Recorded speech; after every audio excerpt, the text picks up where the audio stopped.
Well, welcome everybody. Actually, I might just move this forward so everyone can see over this side. And thank you so much for being here today. Actually, still a little bit closer. My name's Elisha London. I'll do introductions in a little bit more detail in a minute. This is Maya Enista Smith. We are so pleased to be here today.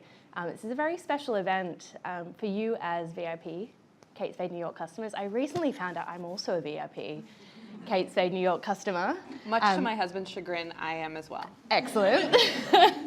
And we're here to talk about the social impact mission that Kate Spade New York has, which is to put mental health at the heart of women's empowerment.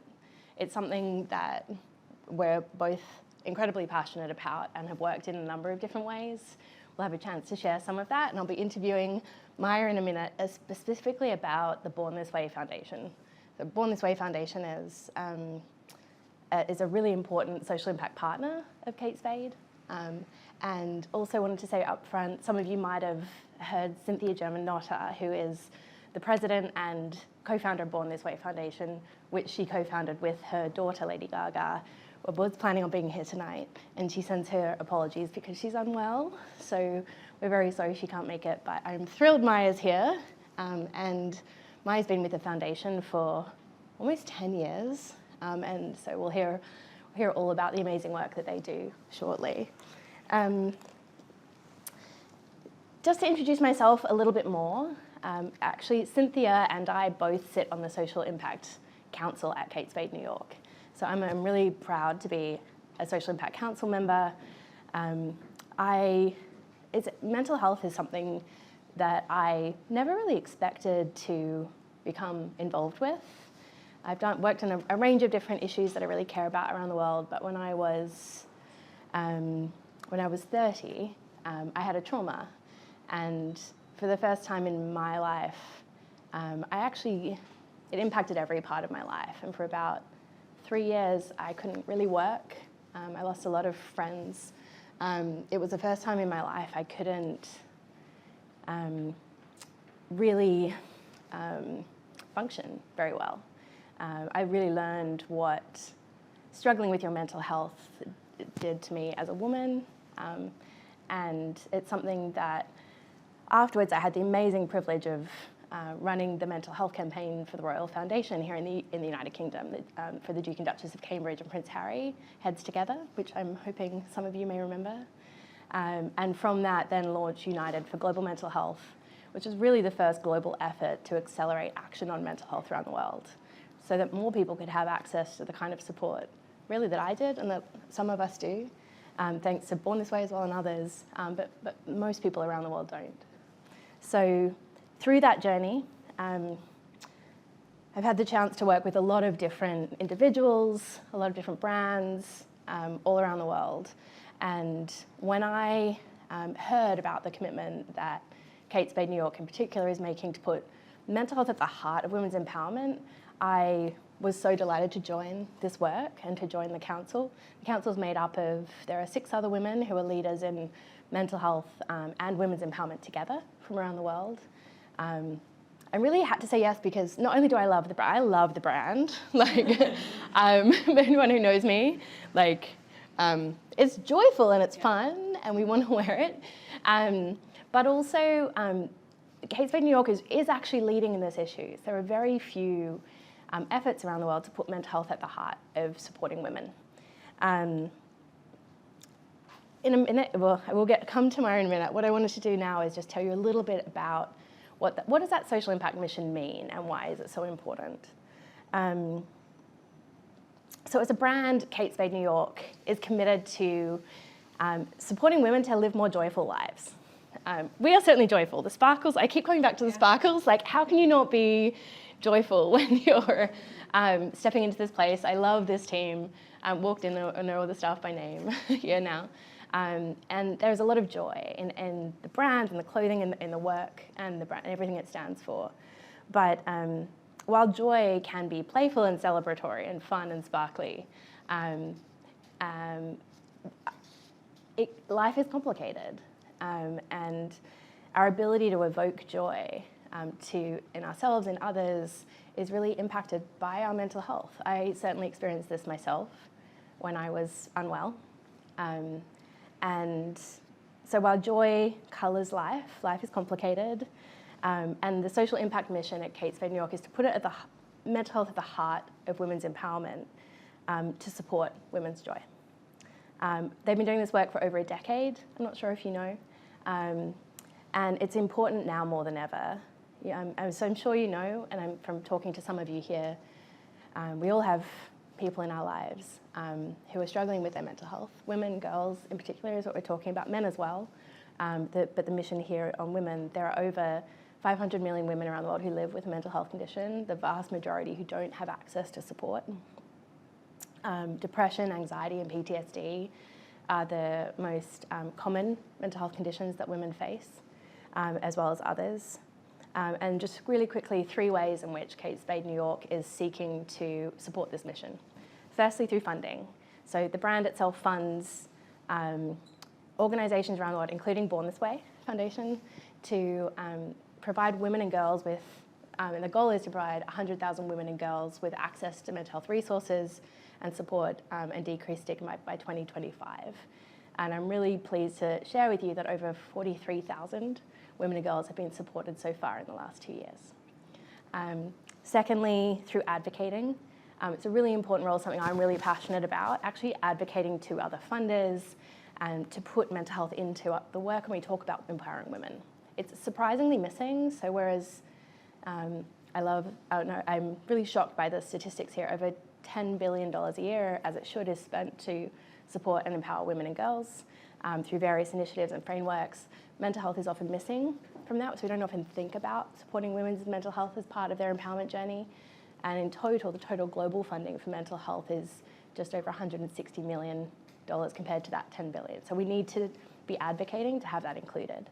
And Kate Spade New York is really at the center of convening and advocating for that globally. And finally, integrating into everything they do, from the staff to the products to even today, sharing some of this with you and having this conversation. So it's a lot of background and context, hopefully briefly. Wanted to give you some of that context as to why we're here. We'll have time for some question and answers at the end. But with that, I'm very pleased to now shine a light on the Born This Way Foundation. So we're going to do this through a series of questions, starting with an icebreaker. So Maya, I would like you to finish for me a great question, a sentence actually. Finish this sentence for me today. Joy for me is... My husband. He bought me these shoes.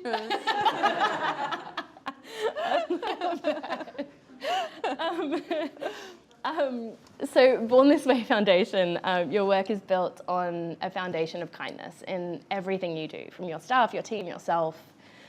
Could you tell us a little bit more about Born This Way's kindness journey and why you chose to really focus on this, especially for young people today? Absolutely. I'd be honored. Thank you so much for having me. Thank you to the incredible Kate Spade New York team. It's so wonderful to end our tour here in Europe in this beautiful store, talking about a subject that is near and dear to my heart. I've been at the foundation since the beginning, so 10 years, more than a quarter of my life. I met Lady Gaga for the first time when I was 9 months pregnant and flew against medical advice because it felt like too good of a meeting to pass up. I had our first child 4 days later and have been with her for a handful of children and 10 years. So the work of Born This Way Foundation is deeply personal to Lady Gaga. And I know Cynthia wishes she was here with you today to tell you about it, but I've become, over the past decade, a professional consolation prize. So I promise to make both of the Germanata ladies proud. But our mission is to build a kinder and a braver world. The work that we do takes 3 buckets. The first is to make kindness cool. The second is to validate the emotions of young people around the world. And the third is to eliminate the stigma surrounding mental health. These are very personal areas of work for Lady Gaga. they're based on the experiences that she had growing up. And she speaks really openly and honestly. If you've ever heard her speak or read anything that she's written about the experiences that she had growing up and the impact that the lack of kindness had on her mental health and the choices and decisions that that drove her to. She was very clear from an early age that if she was to survive her life, and she speaks really openly and honestly about that as well, she would dedicate her time, her treasure, and her talent to making sure other young people not only survived, but that they were able to thrive. And so it's with that to-do list that I go to work every single day at Born This Way Foundation, and it's been such a privilege. I'm also proudly, and I know Zoe, you're studying psychology, not that you should necessarily become a psychologist, but just to plug it, I am the proud daughter of a psychologist. So I had the incredible privilege of growing up in a place that mental health was talked about every day. I begged to be grounded instead of talking about why I hit my brother and what my body was telling my brain, and hopefully I'm striking the right balance with my kids. So I had this beautiful childhood with the destigmatization of mental health. And then unfortunately, a number of years ago, my children lost their grandfather to suicide. So we've seen sort of both sides about the importance of talking about mental health. And so personally and professionally, it's just such a privilege to get to talk about and do this work. So I'm always asked what success looks like for the foundation. And I think when I'm speaking, the answer is for one less family to experience what mine has. I think if the 10 years of my career so far have made one person decide to stay, one person decide to seek help, one group of children who get to sit down with their grandpa and tell stories, then it'll absolutely have been worth it. So I'm excited and really honored that a brand like Kate Spade New York would have a conversation around mental health, because that's rare. I hope that you know from the Kate Spade team that convening your VIP customers to talk about mental health is very rare and so needed. It is. I also love that putting kindness at the heart of this conversation is something that you have always done. There's so many things, as you'll learn. We recently learned you're studying psychology, which is great. This is going to be Zooming in. We've got conversation going on here. It can feel complicated, but there are things we know work, and being from having access to professional support when it's needed, to talking about it openly, to being kind to one another. All these things go a really long way. One thing I know also that there's a lot of conversation out there about, which is really important, is in the workplace and how we talk about mental health in the workplace. You recently released the Kindness in the Workplace report this year. Could you tell us a bit more about that? So why did you go about doing that, and what kind of things did it cover? Yeah, I would love to. We do a ton of research at Born This Way Foundation, and Jane, who just wrote a beautiful book called The Unexpected, check it out, please. Available at the Notting Hill Bookshop, featured in the movie. I don't just sell sneakers, y'all. So one of the things that we learned about kindness, and Jane asked me, what are some of the things that have changed over my 10 years at the foundation, right? And when I first started at the foundation, I would have to say to people, we're working on the impact that kindness has on their mental health, a person's mental health. And they'd be like, well, those aren't connected. I'd be like, I think that they are. I think anecdotally, the way that I feel, they are, but let me do some research to prove it to you. As it turns out, we've done some research to prove it, and also society, I think, has evolved in a way where we see really clearly the impact that kindness or a lack of kindness has on the mental health of those around us. Yeah. And so the foundation started for and by young people. I have an incredible group of 29 bosses. They're our advisory board comprised of young people ages 16 to 24 on 6 of the 7 continents. So if you know anyone in Antarctica, would love to chat with them. But so we set out to study the impact that kindness has on mental health in high school, in college, and in workplaces. And to be honest with you, we were expecting that there would be some expensive intervention, that if every employee went through a 6-week training on X, Y, and Z, that the workplace would be kinder. What we found, actually, is the continued simplicity around kindness. When we asked high school students what the greatest impact of kindness had on, like what in their environment had the greatest impact on them deciding that they were part of a kind environment, it was teachers that had said hello to them by name. The biggest impact on their mental health inventory scores for high school students was having teachers that said hello to them by name. And in the workplace, the same mirrored. It was having a boss who checked in on you, right? So it wasn't actually the trainings or the additional, the additional days off to serve in your community, though all of those are really important. We found that the simplicity around kindness in the workplace really had to do with feeling valued, feeling seen, and feeling acknowledged. But what we found in this latest report is that there are people who are less likely to receive kindness. And I think in this moment, that won't be a surprise to you that folks who identify as LGBTQ, particularly young people who are trans in the workplace, report being less likely to have experienced kindness, to witness kindness, and to have the opportunity to perform kindness. So kindness, while universally important, is not universally accessible. Our research also found that the impact of kindness is not just when you receive an act of kindness. It's when you receive an act of kindness, it's when you perform an act of kindness, and I think most interestingly, it's when you witness an act of kindness. So there's a homeless gentleman on the corner, and I was walking around the circle, and I stopped and chatted with him, and as I was talking to him, another passerby stopped and gave him money and brought him water from the restaurant, right? So the act of just even seeing someone be kind had an impact on my mental health, both in that moment and long term. So that's just a little bit of the findings, but I think there's still a hesitancy in corporate world to think about kindness as a need to have instead of a nice to have. And our hope is that we can tie it to employee churn rates, employee satisfaction, employee productivity, and we do have those numbers, and we can show that kind workplaces actually benefit a triple bottom line, which is really an exciting thing to see. And we're not having to make such a big case anymore because people understand, and I think that's witnessed by us sitting here in this beautiful store right now. I love this. I love this so much as well because there's so much.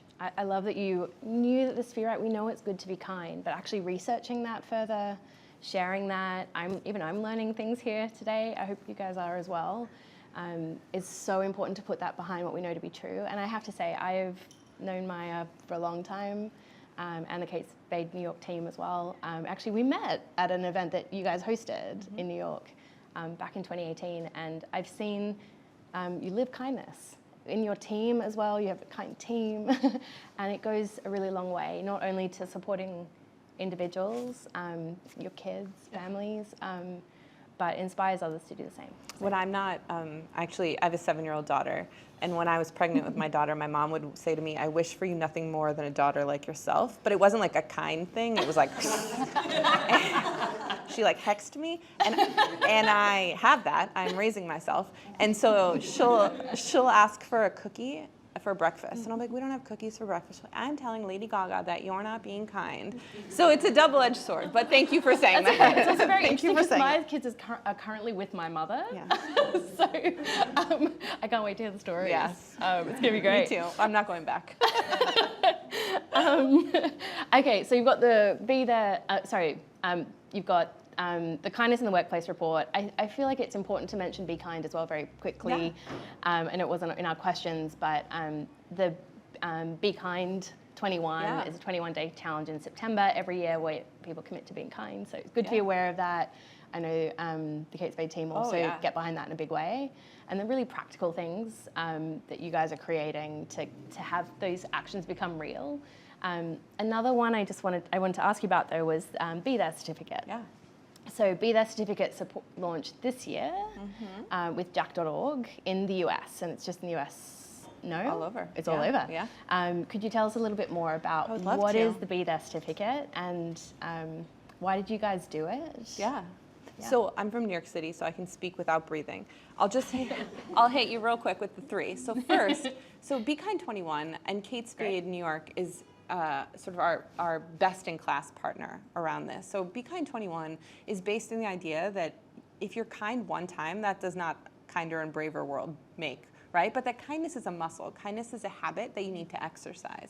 And so for the first 21 days of September every year, we create a calendar for folks around the world to practice kindness. And Kate Spade, if you follow, hopefully you all follow on social media, creates these incredible opportunities, invitations for their employees, for their consumers, for the larger partner corporate network to engage in kindness. And it's one of, last year we had 5.3 million people sign up, resulting in over 112 million unique acts of kindness. So really proud of and excited about the traffic and the excitement that Kate Spade built around this incredible campaign. The second thing, we're here on tour. I hope I'll see some of you tomorrow and the next day at Tottenham. But we're really proud that we funded over $1 million in this incredible program called the Kindness and Community Fund. It's built on meeting unmet needs in communities. And again, I don't even mean to be so on brand with Kate Spade. But so I was in the Kate Spade headquarters in New York. You should come visit them on Park. It's really beautiful. Tell them Maya invited you. And I walked past a room of purses. And I made a joke about I would like to be just buried in that room when the time comes. And the incredible woman who runs their social impact named Taryn Bird was touring. She said these bags have something, an imperfection, right? So they're not good enough here to be in Sloane Street, but we still want to do something good with them. And I said, I have some ideas. Send them to my garage. We have 3 garage bays. The pictures. So Kate Spade every year sends their excess inventory to my garage. And we donate those purses. So when we first started this incredible partnership with Kate Spade, it was newly arriving Afghan refugee families who served our country, my country, the United States. And it was no longer safe to live where they lived, right? So they needed to come find somewhere else to live. And oftentimes they came with their important papers in bags, in plastic bags, in garbage bags. So each of these families received new Kate Spade purses to put their important papers in so that as they started their new life, they could do so with dignity. And then for the holidays, we did this incredible holiday boutique so that the husbands could shop for their wives, right? So these were people whose not even their most basic needs were being met. So nobody was thinking, what am I going to get my wife, right? So this incredible store like this we created so that husbands could buy for their wives. And it's just, so Kate Spade, the good, is unmatched. Finally, the Be There certificate. So I don't know how. I love this. This is needed. You may not know how to have a conversation around mental health. I do. No, just kidding. I struggle through it every day. You definitely will. Yeah. Struggle through it every day. You'll get. Yes, Zoe knows. You can check with her. But it's difficult to have a conversation around mental health, especially if you know someone is struggling or if they're in crisis. There's so much misinformation. Like one of the most important things is often we don't ask someone if they're thinking of hurting themselves because we're afraid it's going to give them idea. Actually, the most important thing that you can do is ask someone if they're thinking of hurting themselves because that will show that you care and it'll be an invitation to have a conversation. So please do not avoid that question under any circumstances. But we knew that there was so much difficulty in how to have the conversation, what kind of questions to ask, how to role play that conversation.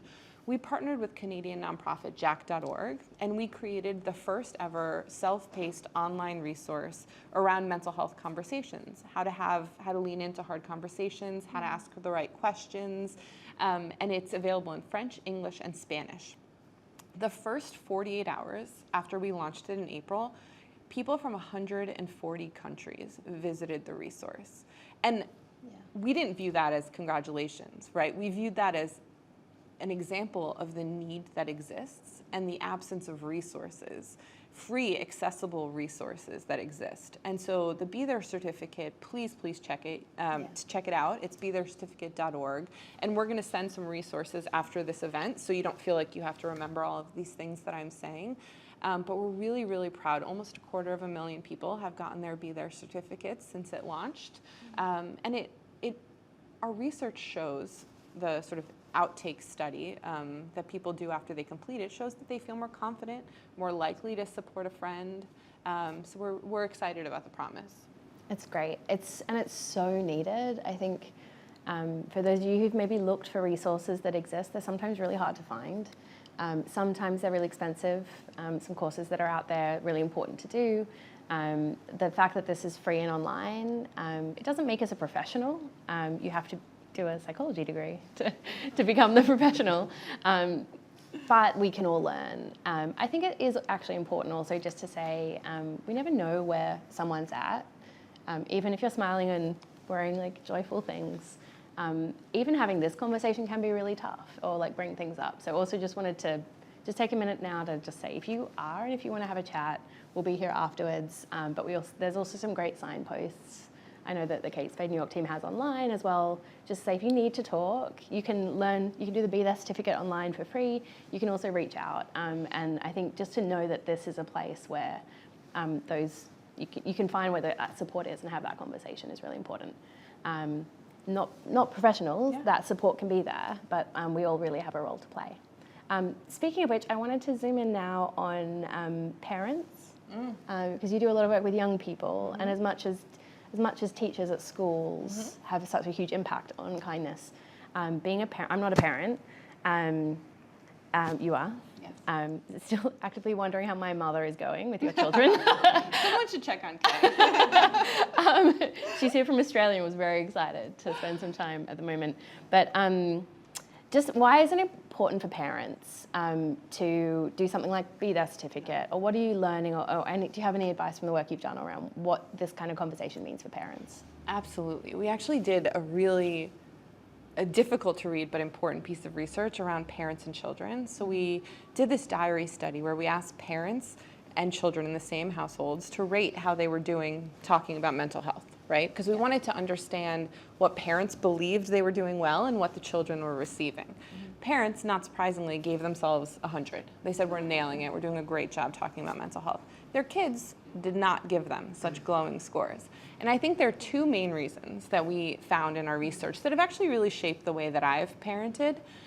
The first is that young people did not have modeled for them the type of emotions that their parents were asking of them, right? So for example, when I ask my daughter Logan, like, what's wrong today? Or like, tell me about a time you failed today, right? I'm not telling her about a time that I failed. I'm actually going out of my way to be like, Mommy's got this. Mommy's in London, away from home. Like, we're going to do this event, and I'm going to give you to, like, we aren't modeling for them the type of emotions that we're asking them to show. So how are they going to learn, right? So one of the things in the studies was that the young people felt like they weren't able to have two-way conversations with their parents. And then the second thing is they felt like they were being listened to judgmentally. They were being listened to, but that their parents were assigning sort of a bias on that. And I grew up, though I married a man named David Smith, I'm first generation. My name was Maya Nishtanu, I'm Romanian. And when I grew up, any problem that I had in school did not compare to escaping communism, right? There just couldn't be a world in which my issues mattered. And my parents lovingly told me that to sort of contextualize high school drama. But what they were unwittingly doing was sort of undermining the emotions that I was having, right? So sometimes when I say to Logan, like, we went to Harrods the other day and she's like, I want this. I was like, I was never allowed to buy anything at Harrods when I came to London, right? That's neither here nor there. That's for me, not for her, right? And so young people want to be listened to non-judgmentally. So those are two of the pieces of research that we really found.